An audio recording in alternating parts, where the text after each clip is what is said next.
Salam dan bahagia Bapak Ibu guru hebat. Berjumpa lagi bersama saya Merlin Hitalesi, calon guru penggerak angkatan 9 dalam tugas 1.4A6 demonstrasi kontekstual tentang budaya positif. Sebelum kita ada dalam demonstrasi kontekstual dalam penyelesaian kasus dengan segitiga restitusi, perlu saya jelaskan apa itu restitusi. Restitusi adalah sebuah cara menanamkan disiplin positif pada murid. Menurut Gosen 2004, restitusi adalah proses menciptakan kondisi bagi murid untuk memperbaiki kesalahan mereka, sehingga mereka bisa kembali pada kelompok mereka dengan karakter yang lebih kuat. Restitusi juga adalah proses kolaboratif yang mengajarkan murid untuk mencari solusi untuk masalah dan membantu murid berpikir tentang orang seperti apa yang mereka inginkan dan bagaimana mereka harus memperlakukan orang lain, sesuai dengan apa yang dikatakan oleh Charles Gosen 1996. Restitusi membantu murid menjadi lebih memiliki tujuan disiplin positif dan memulihkan dirinya setelah berbuat salah. Penekanannya bukanlah pada bagaimana berperilaku untuk menyenangkan orang lain atau menghindari ketidaknyamanan, namun tujuannya adalah menjadi orang yang menghargai nilai-nilai kebajikan yang mereka percayai. Diane Goshen dalam bukunya Resuscitation, Restruction School Discipline tahun 2001 telah merancang sebuah tahapan untuk memudahkan para guru dan orang tua dalam melakukan proses untuk menyiapkan anaknya melakukan restitusi bernama segitiga restitusi atau Restitution Triangle. Tahapan dalam segitiga restitusi yaitu ada 3. Yang pertama, menstabilkan identitas. Bagian dasar dari segitiga restitusi ini bertujuan untuk mengubah identitas anak dari orang yang gagal karena melakukan kesalahan menjadi orang yang sukses. Pada tahap yang kedua, validasi tindakan yang salah. Restitusi tidak menyarankan guru bicara ke murid bahwa melanggar aturan adalah sikap yang baik. Tapi dalam restitusi, guru harus memahami alasannya dan paham bahwa setiap orang pasti akan melakukan yang terbaik di waktu tertentu. Dan yang ketiga, menanyakan keyakinan. Teori kontrol menyatakan bahwa kita pada dasarnya termotivasi secara internal. Ketika identitas sukses telah tercapai pada langkah pertama dan tingkah laku yang salah telah divalidasi pada langkah kedua, maka anak akan siap untuk dihubungkan dengan nilai-nilai yang dipercayai, yang ia percaya dan berpindah menjadi orang yang dia inginkan. Bapak Ibu guru hebat, pada tugas demonstrasi kontekstual ini, saya dituntut untuk melaksanakan praktik segitiga restitusi, di mana melaksanakan praktik segitiga restitusi terhadap 2 kasus mengenai murid yang melanggar peraturan sekolah. Yang pertama, kasus siswa yang melanggar kesepakatan sekolah mengenai penggunaan handphone. Yang kedua, siswa yang sering terlambat di jam pelajaran matematika. Kasus pertama, pada jam pelajaran matematika, Melvira kedapatan membawa HP di sekolah. Sesuai dengan kesepakatan sekolah, siswa hanya dapat membawa HP pada saat jam pelajaran yang dibutuhkan HP sebagai pendukung dalam pembelajaran. Melvira mengakui kesalahan kepada Ibu Mei dan berjanji tidak mengulanginya lagi. Besokan harinya, Ibu Mei menjadi guru piket dan ketika di sweeping, Melvira kedapatan membawa HP lagi. Padahal hari itu tidak ada mata pelajaran yang mengharuskan membawa HP. Sesuai dengan kesepakatan sekolah, Ibu Mei mengamankan HP Melvira dan menyerahkannya ke bagian kesiswaan. Ibu Mei kemudian memanggil Melvira untuk diskusi tentang masalah tersebut. Nah, Bapak Ibu hebat, berikutnya akan ditampilkan penanganan kasus pertama sesuai dengan segitiga restitusi. Iya, selamat pagi Vira. Selamat pagi, Umi. sehat? Keadaan baik? Puji Tuhan, sehat Ibu. Tidak tahu mengapa sampai Ibu Mei panggil Vira di ruangnya? Tidak tahu Ibu. Jadi tujuan Ibu Mei panggil Vira di ruangan karena kemarin hari Rabu waktu itu Vira kedapatan bawa handphone, ya? Iya Ibu. Sesuai dengan kesepakatan sekolah seharusnya tidak boleh bawa handphone di sekolah. Kemudian hari itu Ibu Mei bikin apa buat Vira? Ibu Mei ambil saya punya HP Ibu Sita. Yang hari Selasa. Oh, hari Selasa. Hari Selasa di kelas itu Ibu Mei lihat tapi Ibu Mei apa? Oh ya, hari Selasa itu saya bawa HP. Ibu Mei lihat tapi Ibu Mei tidak ambil Ibu. Lalu dengan catatan TMC boleh bawa HP lagi Ibu. ya oke. Kira-kira menurut Vira apa yang dilakukan Vira itu benar atau tidak? Tidak Ibu. Sebenarnya itu semua orang pernah buat kesalahan, tak? Termasuk Ibu Mei juga pernah buat kesalahan, melanggar kesepakatan. Tapi ada baiknya sebelum melakukan itu, setiap orang harus memahami bahwa apa yang dilakukan itu tidak sesuai dengan keyakinan dan kesepakatan yang ada. Tidak paham toh? Paham Ibu Mei. Oke, sekarang kelanjutannya pada hari Kamis Ibu Mei guru piket dan sweeping tas. Dalam tas Ibu Mei kembali mendapatkan Handphone yang saya tasnya. kira-kira menurut Vira nilai apa yang ada di situ ketika ada lalu kemudian di sweeping Ibu Mei dapat HP. Menurut Vira Nilainya itu nilai positif Ibu, karena pada saat hari Selasa Ibu Mei juga kedapatan saya membawa HP dan Ibu Mei juga memberikan pesan untuk bisa boleh bawa HP lah Ibu. Tapi saya melanggar kesepakatan itu Ibu, saya membawa HP pada hari Kamis. Akhirnya Ibu Mei mengambil HP pada saat sweeping. Oke.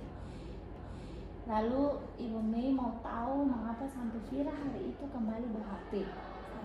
Sebelumnya saya membawa HP itu untuk tugas juga Ibu, tugas proyek di kakak Ibu. Dalam tugas proyek itu katong disuruh membuat akun untuk mengirim. Katong punya video mengenai pernak-pernik Natal Ibu. Jadi katong tujuan membawa HP itu untuk membuat akun untuk mengirim. Katong punya tugas tersebut Ibu. Tapi apakah hari Kamis itu memang disuruh bawa atau Vira punya inisiatif sendiri untuk membawa? Sebelumnya itu katong sudah disuruh bawa pada minggu kemarin Ibu. Cuman nama tuh belum kasih masuk di kesiswaan di guru tiket Ibu. Tiket supaya pada saat nanti sweeping kan guru-guru bisa tahu mana yang bawa HP untuk jam pelajaran Ibu. Cuma kesalahan dari katong punya guru mapel kalau mesti kasih masuk nama sebelumnya di Jadi setelah itu Ibu konfirmasi dengan teman-teman di kelas, bilang Ibu bawanya hari ini, hari Jumat, karena jamnya hari Jumat.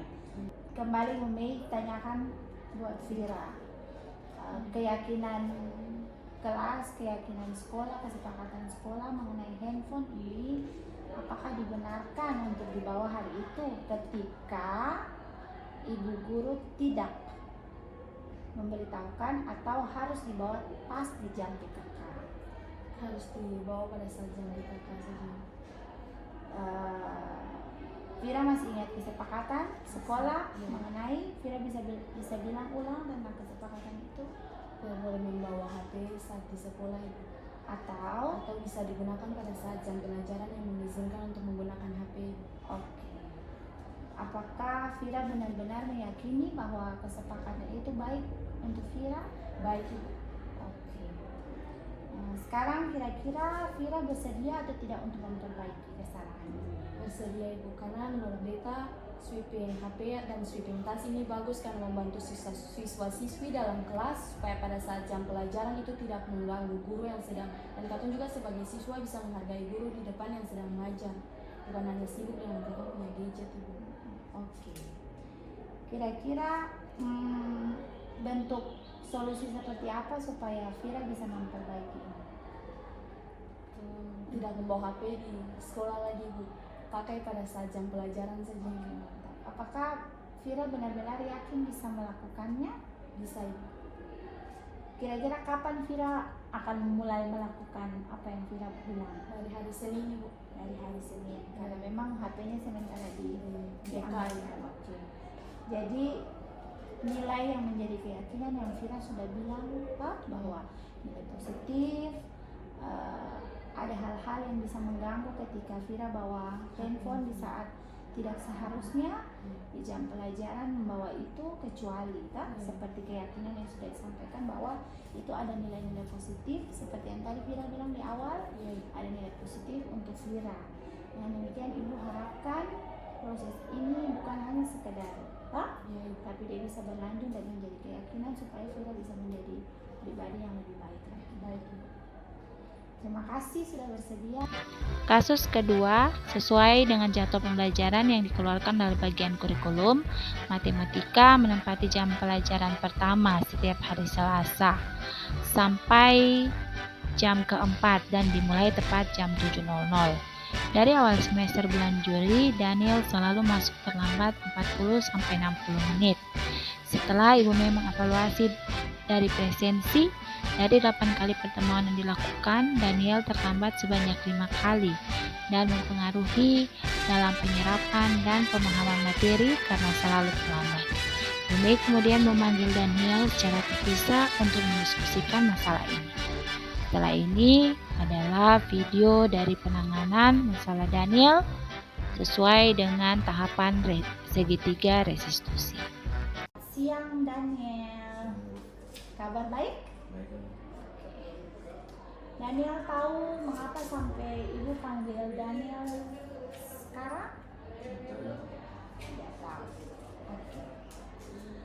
Ibu, setelah Ibu Mei evaluasi presensi kehadiran Daniel di kelas, kita sudah 8 kali pertemuan dan ada 5 kali Daniel terlambat itu lebih dari 40 menit.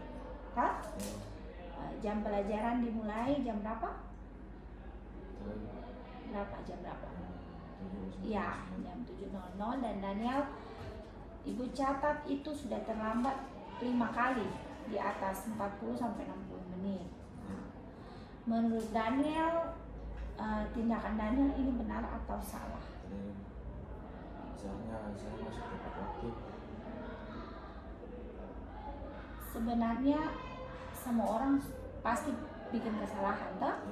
Termasuk saya, Daniel juga dan orang lain, khusus untuk disiplin waktu. Tapi ada baiknya sebelum melakukan segala sesuatu, Daniel harus paham tak? Bahwa hal yang dilakukan ini ada efeknya ke yang lain, tak? Dan yang bisa paham itu? Oke Daniel, Ibu ingin tahu mengapa sampai Daniel sering terlambat?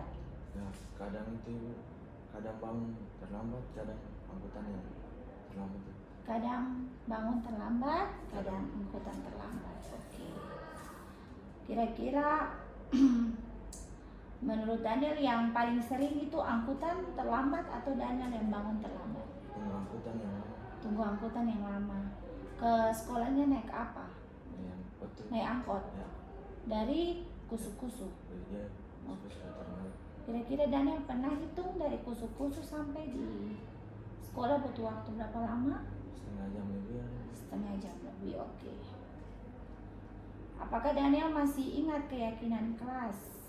Masih. Keyakinan sekolah bahwa Masuk jam pelajaran tepat waktu. Masuk jam pelajaran tepat waktu. Kita punya jam pelajaran dimulai jam 7 ya, tadi sudah dijelaskan dan Daniel tahu itu. Apakah Daniel benar-benar meyakini bahwa disiplin masuk tepat waktu itu adalah keyakinan dari diri? Ya, saya meyakini bahwa harus ini ya, harus masuk tepat waktu. Kira-kira sekarang Daniel bersedia untuk memperbaikinya atau tidak? Bersedia Oke, bersedia memperbaikinya. Artinya Daniel harus berubah. berubah.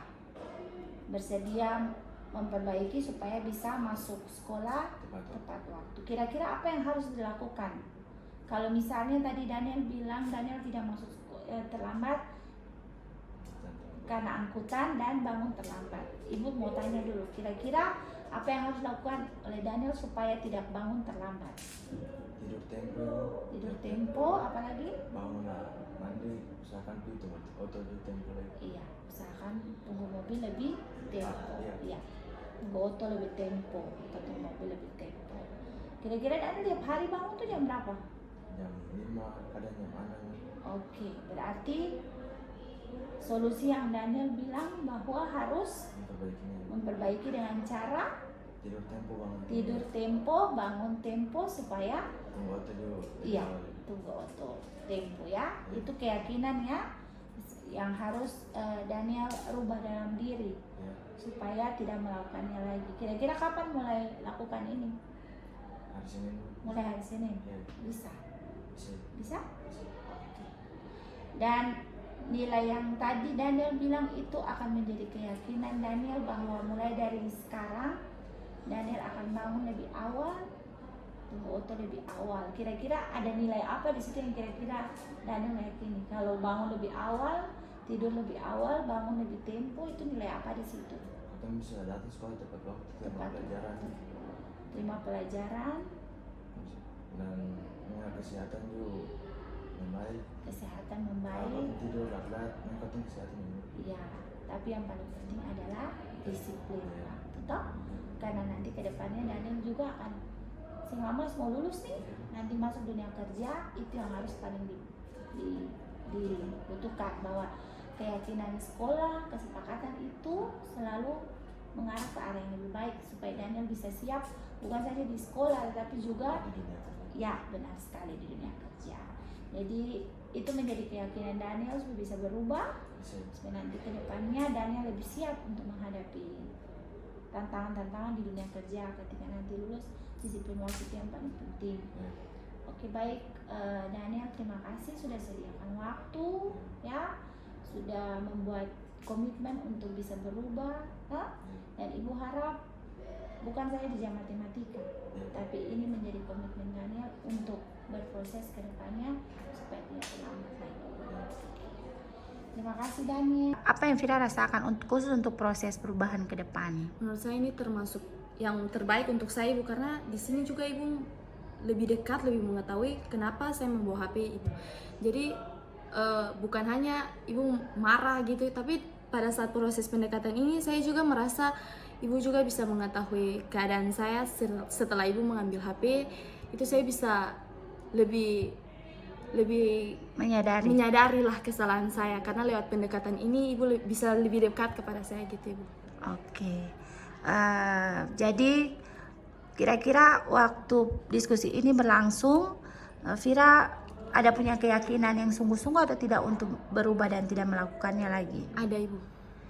Kalau dibandingkan dengan dimarahi, diberikan hukuman, perasaan seperti apa yang Vira rasakan pada saat proses jika dibandingkan dengan penanganan yang lain? Menurut saya penanganan pendekatan ini lebih baik daripada konsekuensi maupun sanksi-sanksi yang dilakukan atau guru punya pembinaan kepada siswa. Menurut saya pendekatan ini termasuk hal yang baik, karena sebagai guru juga bisa lebih dekat kepada siswa, lebih bisa menanyakan tujuan-tujuan siswa dalam melakukan sesuatu hal yang menurut itu melanggar kesepakatan sekolah, Ibu.